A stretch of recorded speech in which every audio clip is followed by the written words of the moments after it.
Tomamos vinho, tomamos vinho, foi, a gente tem que voltar, Que bacana. Mais do que nunca. Eu não sei quantos conseguiram entrar. Ô, Rebeca, vê pra mim quantos estão aí dentro, vai.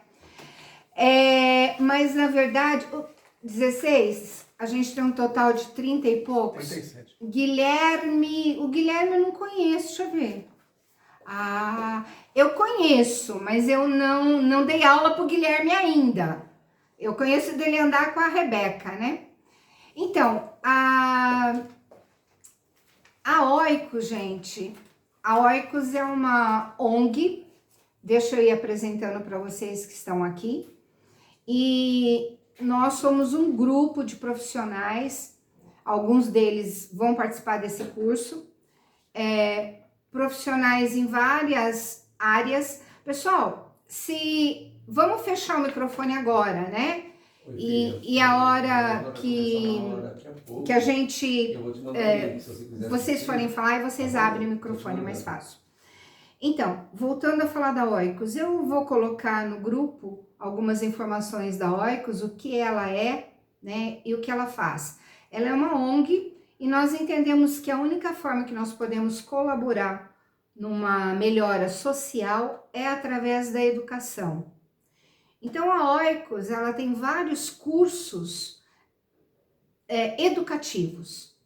Nós temos... E qual a ideia desses cursos educativos? É formar a comunidade carente, periferia e comunidade de bairro, trazendo para eles não um assistencialismo, mas uma profissionalização. Então, por exemplo, nós temos alguns cursos profissionalizantes. Entre eles, a gente tem um curso de massoterapia, um curso de estética facial. Aliás, o nosso massoterapeuta de Portugal já entrou por aí, né? A gente tem um curso de cuidador de idosos, a gente tem um curso de educação financeira, um curso de capacitação para cuidado infantil. Bom, qual é a ideia? O pessoal que faz parte da ONG, pedagogos, o pessoal da educador físico, fisioterapeuta,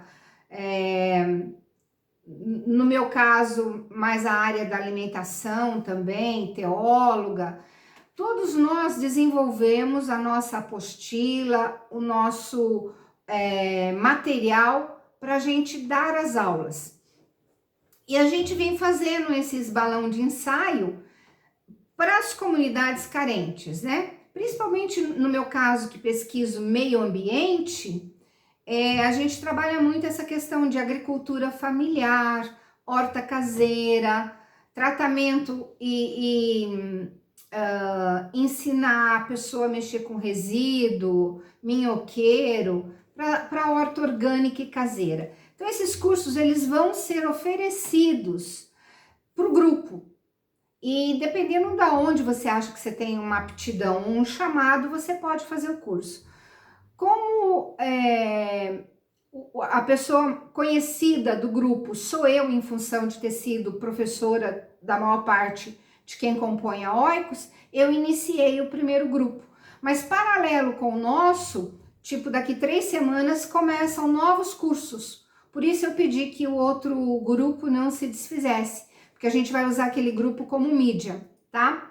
Bom, qual a ideia disso? A ideia disso é conseguir gravar aulas e que essas aulas sejam levadas no sistema online, para onde nós temos pessoas que possam representar e aplicar esse conhecimento no campo. Então, a ideia é dirigir para Huancayo, no Peru, algum conhecimento nosso, dirigir para Guiné-Bissau, principalmente agricultura familiar, dirigir para Guiné-Bissau também, essa questão de cuidador de idoso, ou Jequitinhonha, ou Betânia, enfim, no norte e nordeste, Minas, aonde for possível, a ideia é que essas aulas cheguem. Não sou eu quem ministro todas as aulas são ministradas são interdisciplinares, mesmo o nosso módulo vai ter um outro professor trazendo o conhecimento dele. Nós vamos trabalhar, nossa ideia é que a gente fique 4 meses juntos e que esses professores possam trazer o conhecimento deles também, tá? Bom, as outras informações eu vou postando no grupo, né? Vai ser na medida da interação entre nós. Hoje eu coloquei, já abrimos o Google Sala de Aula e já postamos esses slides que eu vou começar a apresentar em cima da onde nós vamos discutir, tá? Então, todo o material vai para lá. Quem teve aula comigo sabe que eu gosto muito de trabalhar em cima de artigos, mas eu sempre trabalho em cima de artigos científicos, alguma coisa que foi provada, testada, ou é uma pesquisa, uma dissertação de mestrado, um TCC, né? Sempre um artigo que tenha sido reconhecido de alguma forma e tenha passado por alguma banca. A nossa próxima aula nós vamos ainda estar fechando o que vamos iniciar hoje. Mas na outra aula vocês já começam a interagir com o material de pesquisa, sobre tudo aquilo que a gente vai estar falando. Nós vamos ter uma aula por semana e é um encontro rápido, por isso o complemento desse encontro vai via sala de aula. Na sala de aula, ele tem um chat que a gente pode trabalhar como fórum, com perguntas e respostas.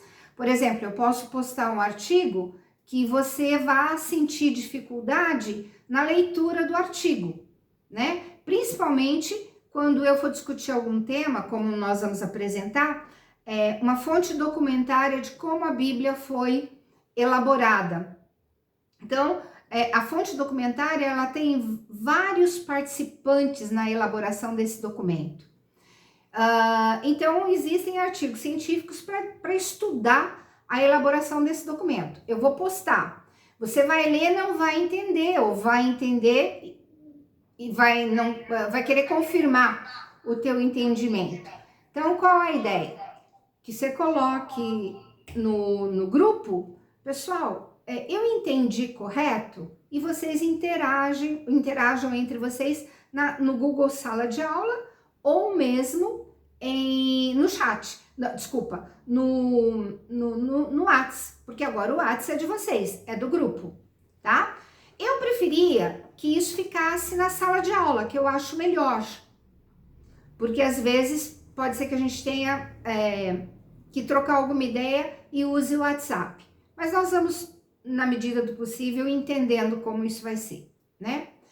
Bom, em falando isso, eu também vou deixar alguns recados que eu necessito que vocês atualizem ou estejam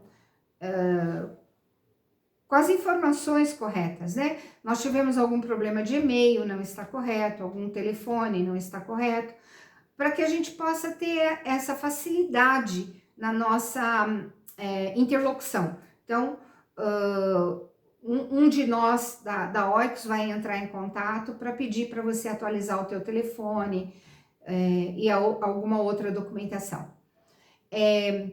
Essa primeira aula que nós estamos aqui, vocês são um grupo que optaram pelo Bíblia de A a Z. Então, o nosso compromisso, quando houve a questão da mensalidade, ela está associada a nós temos que desenvolver ferramentas de trabalho. Então, eu agradeço a todos que puderam participar e participaram, eu fiquei muito feliz, porque nós temos que montar um site, nós temos que montar uma plataforma online com um recurso para que ele vá onde eu estou dizendo, Guiné-Bissau, para que ele chegue aonde eu disse que um dia ele chegaria, né? E esses recursos, eles têm que passar de um financeiro. Então, eu estou trocando conhecimento, vocês estão investindo nesse conhecimento, mas isso vai ser revertido para a missão, tá? Eu acho que eu já dei todos os recados, e aí a gente prefere que seja sempre antecipado ao mês o pagamento, porque isso facilita também as nossas ações, tá bom? Bom, em falando assim, eu vou abrir o meu PowerPoint. Eu acho que hoje vocês não tiveram tempo de imprimir o que era para ser impresso, então eu pergunto se todo mundo tem uma caneta e um papel, senão eu empresto. Pode pegar, né? Senão eu empresto para vocês. E aí a gente vai começar a nossa aula. Eu quero pedir permissão para orar e agradecer a Deus por essa oportunidade de estudarmos a Bíblia, tá? Amém? Então vamos orar. Senhor, nós te louvamos por esse tempo, te louvamos porque o Senhor é bom, te agradecemos pelos teus cuidados que são imensos, de A a Z, o Senhor preenche toda forma de cuidado, Senhor. O Senhor é um Deus amoroso e termina no Z, sendo um Deus zeloso. Halamanaias. Nós te amamos, Senhor. Declaramos o nosso amor publicamente ao Senhor. Pedimos que o Senhor nos dê sabedoria, discernimento para conduzir essa aula e pedimos também revelação do teu Espírito para cada um dos teus filhos aqui presente, que eles mesmos possam se apossar das ferramentas que vai ser entregue para eles e que possam ser usadas em detrimento de qualquer crença que nós possamos ter. Essas ferramentas possam ser usadas para que o bem se instale no relacionamento humano entre as pessoas, para que o bem se instale na restauração da terra, na reabilitação da terra, na reabilitação das pessoas. É assim que nós oramos, porque cremos, Pai, que é isso que o teu coração deseja. Obrigada. Bom, a Bíblia de A a Z, primeiro eu tenho que passar por algumas coisas explicando que a Bíblia ela não é uma colcha de retalho, né? Ela não é um compêndio fragmentado, ela tem uma sequência, ela tem um começo, ela tem meio e ela tem fim. A Bíblia narra ela narra povos, ela narra a questão de povos, ela narra, eu não sei se aí, nesse momento, quem quer entrar, consegue entrar sem eu aceitar. Será que consegue? Porque tem gente entrando ainda. Mas eu não vou ter como ficar com o meu PowerPoint aberto e continuar aceitando, né? Enfim, mas eu não vi chamar, não tô vendo em lugar nenhum, deve ter entrado. Quem entrou por último, levanta a mão. Abre o microfone e fala, cheguei. Quem foi? Acusado 1, 2, 3. Não, mas chegou agora? Você chegou antes. Não, você eu vi quando você chegou, eu te aceitei. Eu quero saber se tem alguém que entrou sem que eu precisasse dar o aceite. Não. Quem entrou?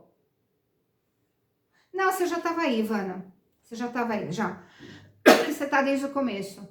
É alguém que pediu agora e eu não vi mais. Mas enfim, me perdoem. Vamos retomar o nosso PowerPoint e so sorry. Oi.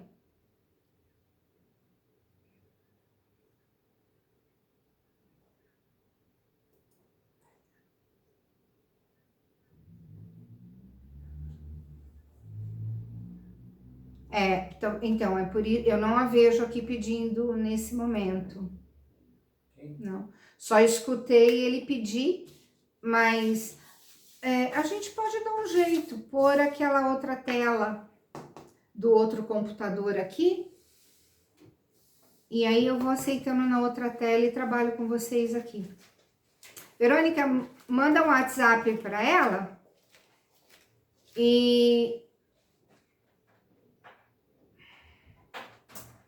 porque eu vou abrir um outro notebook e eu deixo ele para só aceitar pessoas e fico com essa tela aberta aqui.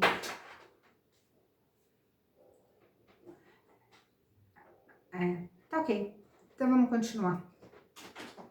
Bom, então, retomando, né? A Bíblia não é uma colcha de retalho, ela tem um começo, meio e fim.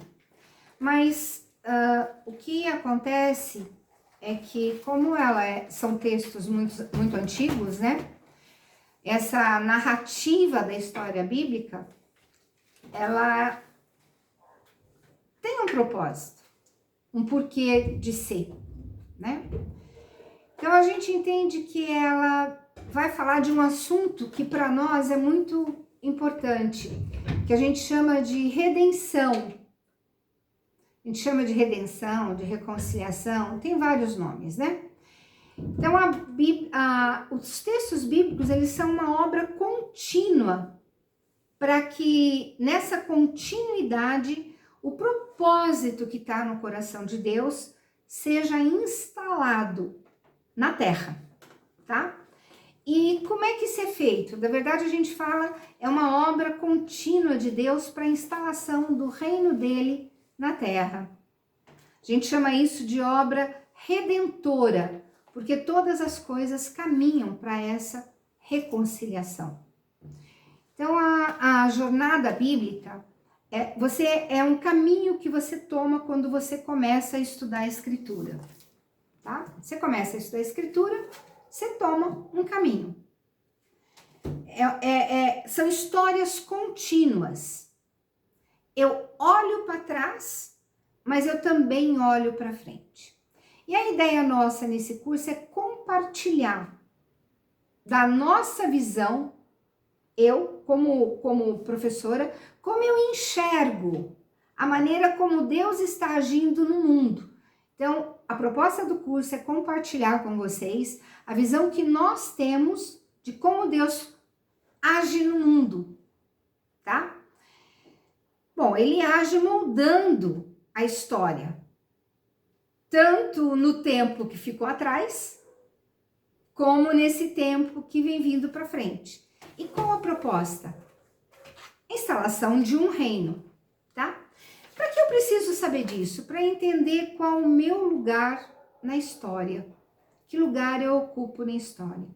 Aí tem uma palavrinha bem interessante, eu gosto dela, ela chama Missio Dei. Missio vem de uma palavra latina chamada missão, né? A Missio Dei é um conceito novo, ele não é um conceito muito antigo. É um conceito do final do século XX, início do século XXI, é um conceito que não é antigo. Por quê? Porque sempre esse conceito de fazer missão, da igreja fazer missão, sempre foi um molde imperialista, um molde dominador. E hoje, melhor que nunca, a gente tem visto as consequências desse imperialismo religioso, esse domínio religioso sobre uma etnia. No caso do Brasil, os índios, no caso dos Estados Unidos, os índios também. Então, no caso da África, né, os negros. Então, esses governos imperialistas, eles chegavam com a proposta de implantar o reino de Deus, mas não de uma forma em que o indivíduo, ao receber o reino de Deus, ele entendesse a proposta do reino ou do cristianismo, porque havia um domínio, era uma missão, eu diria que déspota.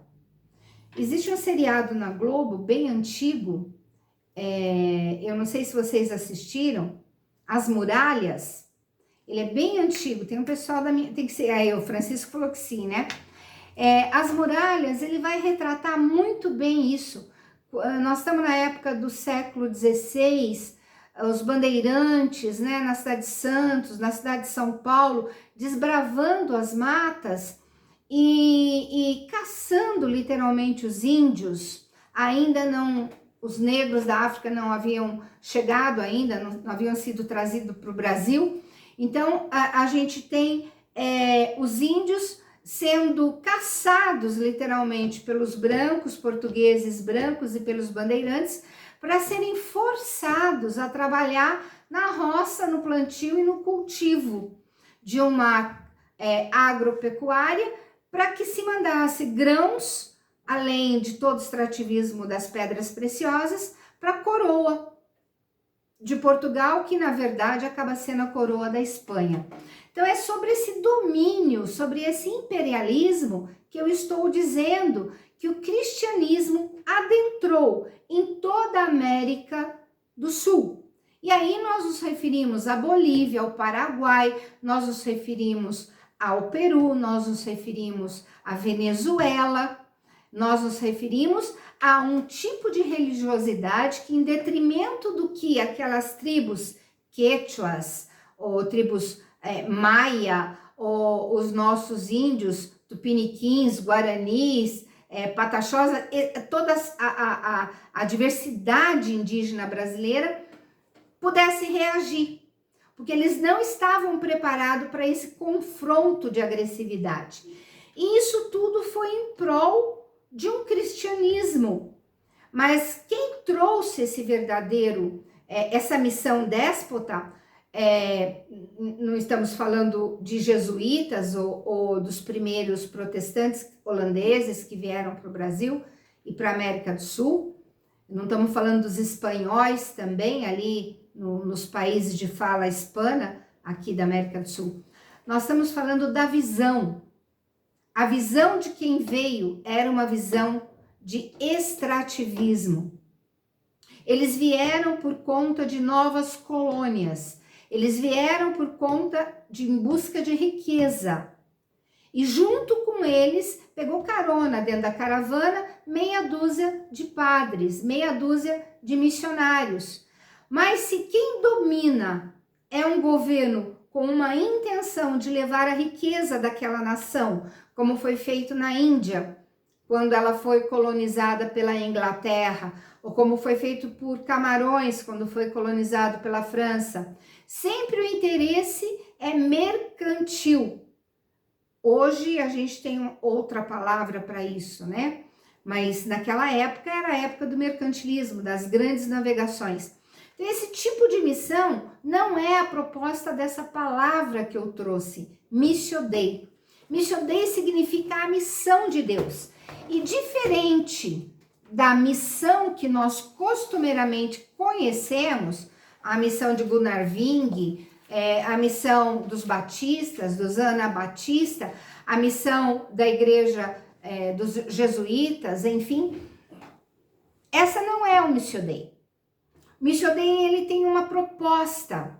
O Missio Dei, a própria palavra diz, é a missão de Deus, tá? Ela é uma missão onde Deus atua. O conceito de Missio Dei, ele nasce, como eu falei, com um século atrás, né? E ele busca trabalhar uma concepção de uma teologia mais política, uma teologia que buscasse uma parceria com o Estado e que o Estado viesse a investir ajudando que a missão fosse feita. Tiveram grandes nomes, né? Johann Metz, que faleceu há uns 3 anos atrás, com mais de 90 anos de idade, Bonhoeffer, Multmann, que ainda é vivo, alemão, escreve sobre a teologia da esperança. Esses trouxeram a Missio Dei para a América do Sul, para a América Latina e para o Brasil. Então, essa teologia, ela começa a tomar espaço aqui no nosso meio. Mas existe um autor chamado David Bosch, que a tese de doutorado dele foi sobre missão transformadora. E o David Bosch, ele vai atualizar essa expressão Missio Dei, que é uma palavra clássica, né, no meio de quem estuda teologia. Ele entende que isso é uma doutrina clássica da Missio Dei, como Deus, o Pai, enviando o Filho, e Deus, o Pai, e o Filho enviando o Espírito. Então, esse é o conceito de Missio Dei. Para que a Missio Dei ocorra, foi necessário a vinda do Filho e que o Pai e o Filho enviassem o Espírito. Então, a Missio Dei ocorre na atuação do Espírito. Sem a atuação do Espírito, é um fator humano, é uma ação humana. Com a atuação do Espírito, é uma atuação da Missio Dei. Deu para entender a diferença? Então, isso foi expandido no sentido de incluir o Pai, o Filho e o Espírito Santo. Ele envia, né? Ele envia a igreja, o indivíduo, o receptor do Espírito para a prática da Missio Dei. Então, nesse sentido, a Missio Dei, ela necessita do contexto da Trindade, diferente de uma missão comum. Uma missão comum, ela tem um planejamento, ela tem um objetivo, ela tem uma proposta. E ela, por vezes, o espaço dado para a atuação do Espírito é menor do que no caso da Missio Dei. Então, Bosch vai concluir que as ações missionárias, elas só serão autênticas quando elas refletirem essa ação do Espírito, o Espírito agindo. Tudo bem até aqui? Por que a gente está falando tudo isso? A gente está falando tudo isso porque a gente acredita que nós estamos buscando por uma reconciliação com o mundo. Reconciliar no cristianismo, e porque o cristianismo é uma opção nossa, né? Nós somos um país hegemonicamente cristão, a grande maioria de nós veio de um lar cristão, né? Então, por isso, a questão da cosmovisão cristã. Para eu entender a Missio Dei, eu preciso entender qual é a cosmovisão cristã que impera, né, no nosso meio. Claro, existem várias formas de cosmovisão. O panteísmo tem a cosmovisão dele. Para ele, tudo que é vivo emana Deus, tudo que é vivo tem uma participação e uma correlação com Deus. Isso é o panteísmo. O animismo tem uma cosmovisão onde existe um Deus todo-poderoso em que eu presto serviço e culto a esse Deus. O animismo normalmente são religiões dos xamãs, né, dos grandes xamãs, e onde eu me obrigo a prestar culto ao xamã com sacrifícios, não só sacrifícios animais, mas sacrifícios com vida. Para o animismo, quando eu passo por uma situação de pecado ou quando eu passo por uma situação de doença, é o retorno de eu estar trazendo um desgosto para o Deus que eu sirvo. Então, para o animismo, e a gente vê muito isso, doenças como malária, tifo, ebola, que acometem muito países da África, são resultado da desobediência ao Deus. Então, eu não tenho como intervir na... Rosana, desliga teu microfone, por favor. Ah, que dó. Vou ver se eu consigo aqui, pera aqui. Consegui, acho. Consegui. Olha como eu fui má, me perdoa. É que o pessoal que pediu. Então, vamos tomar. Então, por exemplo, eu fiquei um tempo em Guiné-Bissau e mesmo no Peru a gente viu isso na época da festa de São Tiago, né? Os cultos que tem por lá. É um nome só, o nome da festa de um santo católico, mas na verdade a prática não é para o santo. A prática, ela é animista, na verdade.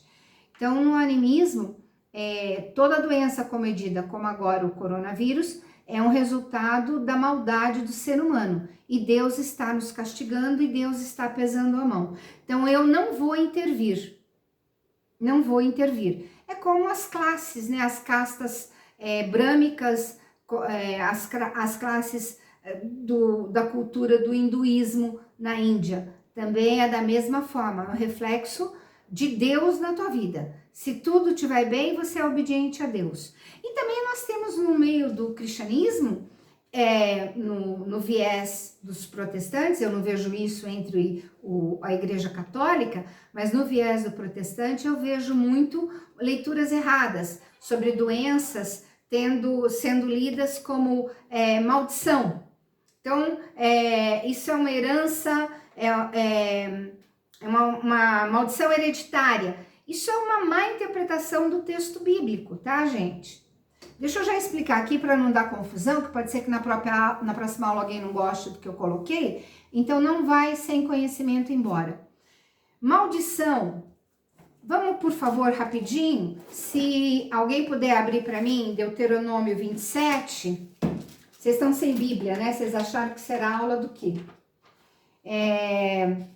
Deuteronômio 27 e Deuteronômio 28. Eu vou ser bem rápida, porque estou fugindo do foco, tá? Mas como eu estou falando de animismo e de bênção e de maldição, necessita que eu dê uma explicação. No capítulo 27 de Deuteronômio, ele vai dizer, no versículo 11, Moisés deu ordem dizendo, maldições no Monte Ebal. Então, vocês vão ler a partir do 27, versículo 11, o que é maldição? Maldição é aquele que mudar o marco do seu próximo e o povo dirá amém. O que é mudar o marco do seu próximo? É roubar 1 metro a mais da gleba do vizinho. O metro quadrado é 250 metros, o terreno dele, eu pego 251 para mim, pus minha cerca para lá, tá? Tá no versículo 19. Maldito, aquele que fizer o cego errar o caminho. Piadinha sem graça. O cego tá no metrô, você ao invés de levar ele para dentro do metrô e do vagão certo, leva ele pro outro lado. Isso é maldição. Isso é maldição. Maldição é fazer coisa errada. Ó, maldito é o que se deitar com a madrasta, porque é profano o leito. Maldito aquele que desprezar seu pai e sua mãe. Então, maldição não é uma coisa hereditária. Maldição é quem tem práticas errôneas. E a prática errônea é errar o alvo. Errou o alvo, Deus não está naquela pessoa. Lógico, existe um afastamento. Então, a maldição implica na ausência de Deus. Maldição implica em práticas consecutivas de erro. E bênção é o contrário, bênção é presença de Deus. No 28 a gente vai ver que bendito será no campo, isso é, teu campo vai semear, teu campo vai dar semente, teu campo vai dar fruto. Bendito será a tua mulher, o ventre da tua mulher. Por quê? Porque uma família que mora no campo precisa ter muito filho. Os filhos precisam trabalhar na roça. Então é bênção ter filhos, porque um planta milho, o outro puxa o gado, o outro puxa o bezerro, o outro puxa o boi, o outro fica com a lança nas costas para te livrar do Moabita, para te livrar do Amalequita, para te livrar do Edomita. Então, uma família cheia de filho é uma família bendita. Então, bênção na Bíblia é ventre de vaca que dá boi, que dá bezerro. Bênção na Bíblia são pessoas com presença de Deus, porque a presença de Deus nos abençoa, nos